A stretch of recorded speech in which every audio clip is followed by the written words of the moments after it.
Alright mga amigo, so ito nga pala ang pangalawang araw mga amigo na nag-dry dock ang aming barko dito sa Grand Bahamas Shipyard mga amigo, Freeport. So kahapon mga amigo ay kinabitan nila ng shore connection upang mapara ang generator mga amigo at maiangat ang barko upang magsimula na sila magtrabaho mga amigo. Since nakapatong na ang barko sa docking area, ang una nilang tinira mga amigo ay ang propeller blade mga amigo. Nirestore nila ito at nilinis. Alright. Which is controllable pitch propeller mga amigo. So nilinis muna nila ang nut mga amigo bago tanggalin ang blade mga amigo. Shout out kabayan. Oh, vlogger ka kabayan. Oy, shout out sa mga taga-Bayaw. Alright. Marami pala tayong mga kababayan dito mga amigo nagtatrabaho dito sa Bahamas Shipyard. Yung iba welder, mechanics, at yung iba mga amigo is fitter. Alright, so dito mga amigo tumawag si kapitan at galawin ang radar mga amigo to hard port upang makagalaw ng maayos ang mga kababayan natin. So pagkatapos din mga amigo ay pumunta ako sa loob at binaklas namin ng HPS ng makina mga amigo, which is hydraulic power supply.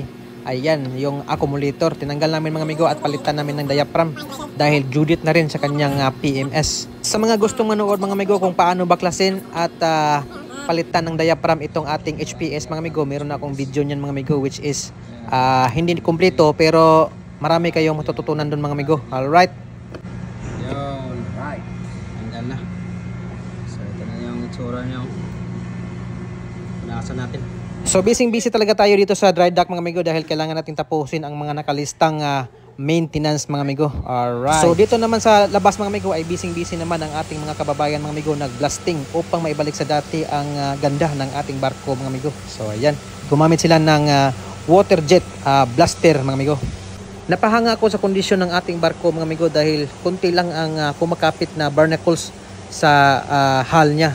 As you can see mga amigo, maganda pa yung pintura. So since nandito tayo sa dry dock ay kailangan nating palitan ang pintura upang gumanda at kuminis ang hull ng ating barko.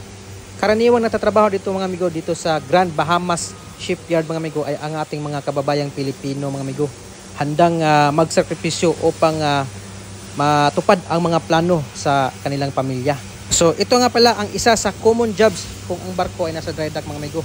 Magpalit ng pintura upang gumanda at kuminis ang hull ng ating barko. At yung mga hindi matira na maintenance mga amigo habang ang barko ay nasa laot ay dito titirahin sa dry dock mga amigo upang may balik sa kondisyon ang ating mga machineries at ang hitsura ng ating barko mga amigo. Alright. So ito nga pala ang day 2 mga amigo na nag-dry dock ang ating barko dito sa Grand Bahamas mga amigo. So as you can see mga amigo, may progress na.